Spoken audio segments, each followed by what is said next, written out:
سلام دوستان، خوش اومدین. انشاءالله که حال دلتون عالی باشه. دوستان تو این جلسه میخوایم ماجیک رینگ یا حلقه جادویی رو با هم دیگه تمرین کنیم. خب برای شروع کار میام نخ و لای 2 انگشتم میگیرم، از روی این صورت میارم دور انگشت سبابم یه پیچ میدم، با انگشت شست این 2 نخ رو ثابت میکنم، قلاب رو عبور میدم و این نخ دوم رو بیرون میکشم. بعد یه زنجیره میزنم،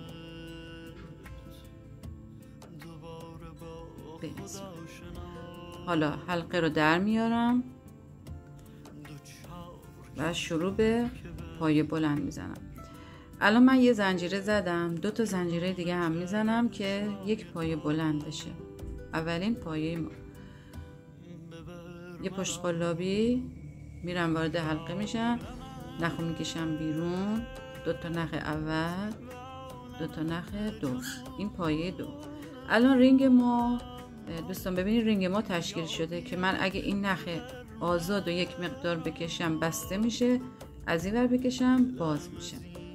خب من میام الان برای شروع کارم یه 12 تا پایه میزنم. 2 زدم، 2 پایه، 3 تا،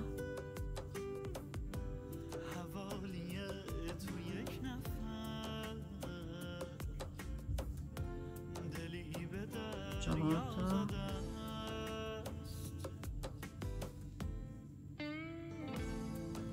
5 تا،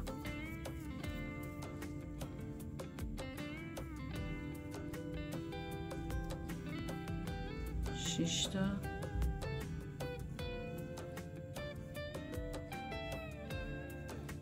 7 تا، 8 تا، 9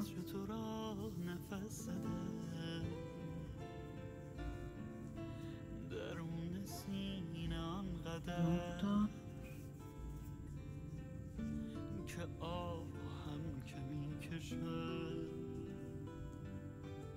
10 تا،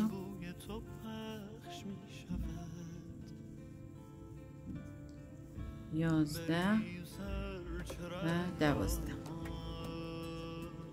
خب 12 تا پایه زدم. حالا رینگم رو جمع میکنم به این صورت.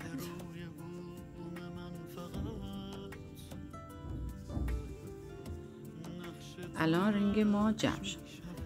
به خاطر که این 2 قسمت رو به هم دیگه برسونیم کافیه از 3مین زنجیره که اولین پایه ما بود به این صورت 1 2 3 یه بست میزنیم، قلاب رد میکنم، نخو میکشم بیرون و از نخ دوم هم میکشمش بیرون.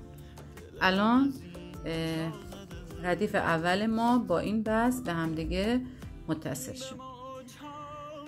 خب دوستان برای اینکه ما بخوایم یه گردبافتی انجام بدیم باید بافتمون رو به صورت افزایشی، هر ردیف به صورت افزایشی باشه که بافت جمع نشه، کاسه شکل نشه. خب برای ردیف دوم چه کار میکنیم؟ برای پایه اول دوباره 3 تا زنجیره میزنم، 1 2 و 3 پایه اولمونه. توی هر پایه ما باید 2 تا پایه بزنیم، یعنی توی ردیف دوم تو هر پایه 2 تا پایه میزنیم، پایه بلند. یه پشت قلابی میگیرم تو همین قسمت یه پایه بلند دیگه میزنم.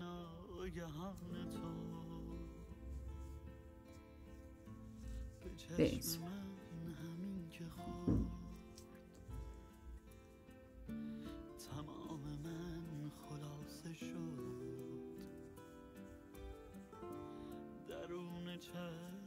پس توی ردیف دوم توی هر پایه ما باید 2 تا پایه بزنیم که بافتمون جمع نشه.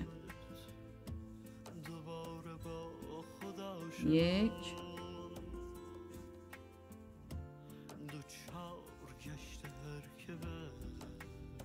2 پس توی هر پایه ما 2 تا الان پایه میزنیم تو هر ردیفمون.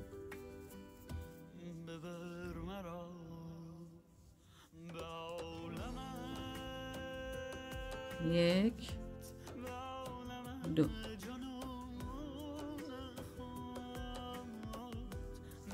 برای اینکه بافت تمیز و زیبایی داشته باشیم معمولا زیر همون گندمی، ببینید اینجا دوستان، زیر همین گندمی ما پایه ها رو میزنیم. البته اگه دوست داشته باشیم داخل خود پایه هم ما میتونیم داخل پایه هم پایه بزنیم. خب زیر گندمی 2 تا پایه میزنیم.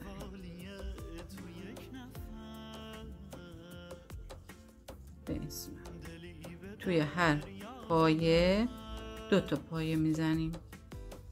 الان پایه بعدی من که زیر این گندمی میفته اینجاست.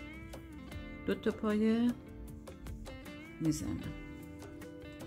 1 و 2.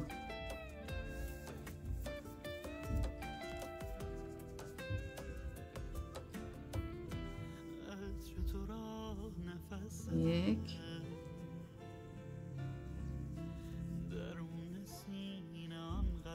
دو. ببینید دوستان، ردیف اول 12 پایه بود. توی ردیف دوم وقتی توی هر پایه ما 2 تا پایه بزنیم میشه 24 پایه. الان پایه بعدی اینجایه، این قسمت. 1 پایه،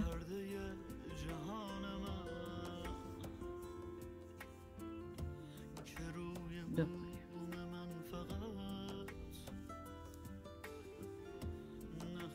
1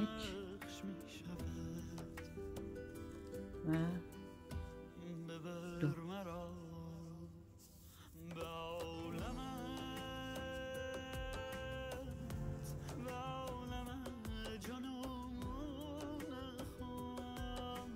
یک پایه،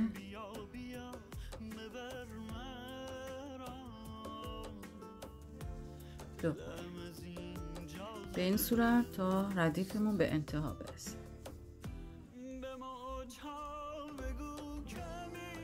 یک پایه،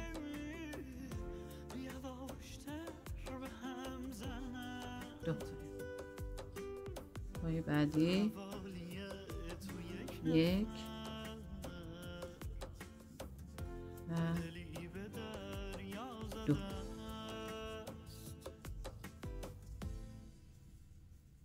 1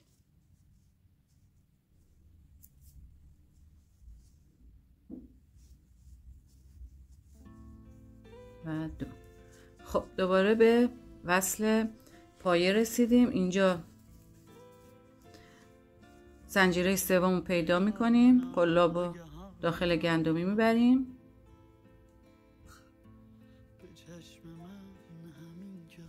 نخو میکشیم بیرون، یه بست میزنیم. الان ردیف دوم ما هم تموم شد. میایم 3 تا زنجیره میزنیم، 1 2 3 و داخل همین دوباره یه پایه، چون میخوایم به صورت افزایشی باشه یه پایه دیگه میزنیم. این 2 پایه. خب حالا عزیزان تو ردیف دوم دیگه تو هر پایه 2 تا نمیزنیم، بلکه 1 در میون، یعنی تو 1 پایه 1 میزنیم، تو پایه بعدی 2 تا میزنیم. الان اینجا که من 2 تا زدم میام تو پایه بعدی 1 پایه میزنم. به این صورت پس شد 1 در میون، یه 2 تایی، یه 1، دوباره بعدی رو 2 تا میزنم. 1 2.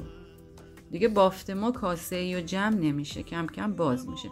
پس توی 1 پایه 1 میزنم، تو پایه بعدی 2 تا میزنم. الان 2 تا زده بودم، حالا 1 میزنم. پایه بعدی 1، پایه بعد دو تا.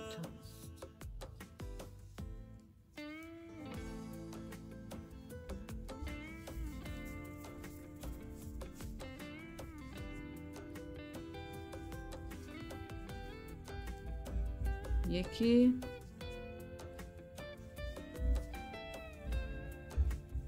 دو تا. خب دوست من، فیلم رو نگه می‌دارم تا این مرحله رو، این ردیف رو تموم کنم. خب دوستان، رج من تموم شد. حالا میام بسته دیگه میزنم. 1 2 3 سومین زنجیره یه بست میزنم.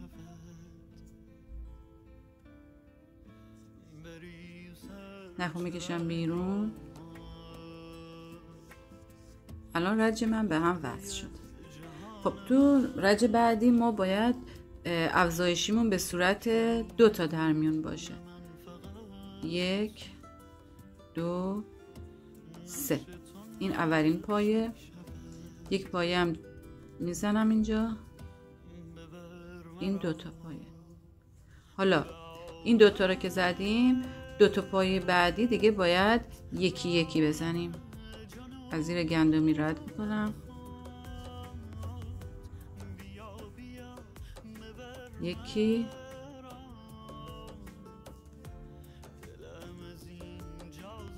دو تا. پس 2 تا در میون، 2 تا یکی، 2 تا یکی، یه 2 تایی.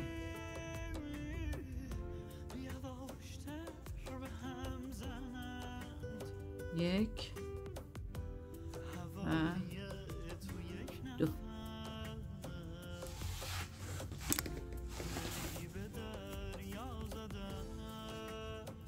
دوباره 2 تا یکی. ببین دوستان، یه پشت قلابی میگیرم اینجا زیر گندمی هستش. قلابو وارد میکنم، نخو میکشم بیرون. 2 تا نخ اول یکی، 2 تا نخ دومم یک بار. پس این یک بار دیگه یه پایه.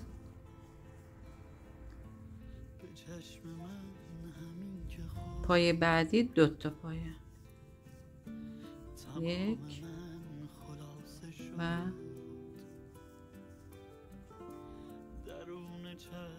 2.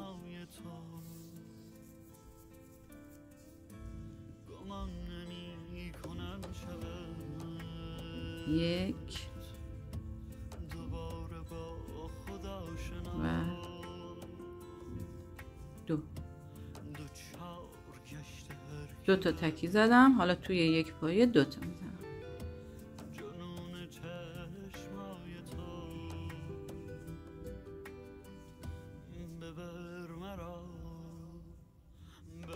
خب دوستان، فیلمو نگه میدارم تا این رج رو تموم کنم، دوباره نشون بدم. خب دوستان، این رجم تموم شد که 2 تا در میون بود. حالا یه بست میزنم توی سومین زنجیره. 1 2 3 پایه اولمونه. نخ میکشم بیرون، عبور میدم و این رج ما هم به هم دیگه وصل شد. به همین صورت رج رو با 3 تا پایه شروع میکنیم. 3 تا زنجیره، ببخشید، میشه یک پایه. دوباره یک پایه دیگه میزنم. الان توی این رج ما باید 3 تا در میون بزنیم، یعنی 3 تا تکی، یه 2 تایی. الان یه 2 تایی زدم. این بالای گندمی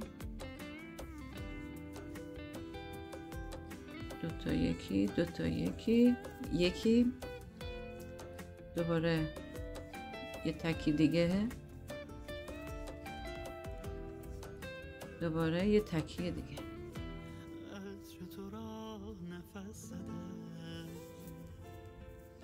حالا یه 2 تایی.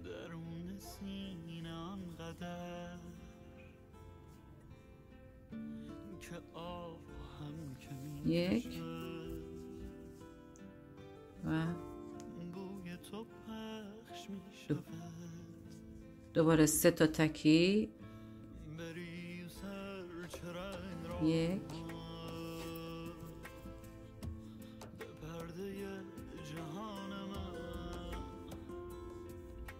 2 و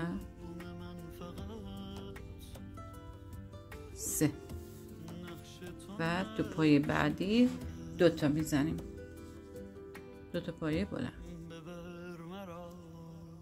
1 و 2. پس این رجمون 3 تا در میون میشه. وقتی که تموم شد وارد بافت چهارم شدیم، 4 تا در میون، 4 تا تکی میزنیم، یه 2 تایی. عزیزا اگه این روش افزایشی رو ما انجام ندیم بافتمون زیبا نمیشه و به صورت کاسه‌ای در میاد. الان من یک نمونه‌ای که بدون نظم انجام شده رو نشونتون میدم. به این صورته. این یک بافتیه که از این قانون افزایشی پیروی نکرده و به این صورت بافته شده. اما بافتای دیگه‌مون ببینید دوستان به همین صورت با روش افزایشی صورت گرفته. این بافت پایه ها رو ما داخل پایه ها زدیم، ما بینش رو زدیم به این صورت.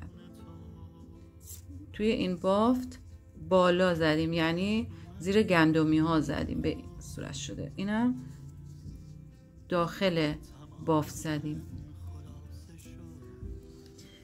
این یکی هم پای کوتاه زدیم اما از همین قانون افزایشی پیروی کرده که معمولا برای بافت عروسک بافی ازش استفاده میشه. و این هم یک نمونه دیگه که داخل کار زدیم، پایه ها رو داخل پایه ها زدیم. ببینید دوستان ما بین پایه ها زدیم، توی بافت زدیم. و برای لیف بافی، برای رومیزی و بافت های زیادی میتونیم از این گرد بافی استفاده بکنیم. انشالله تو جلسات بعدی با مدل ها و بافت های زیادی انشالله با هم دیگه انجام میدیم و یاد میگیریم. خب این جلسه هم دوستان به پایان رسی. انشالله که از این بافت هم لذت کافی رو برده باشین. تا جلسه دیگه و آموزش های دیگه شما رو به دستان قدرتمند خداوند میسپارم. روز و روزگارتان خوش.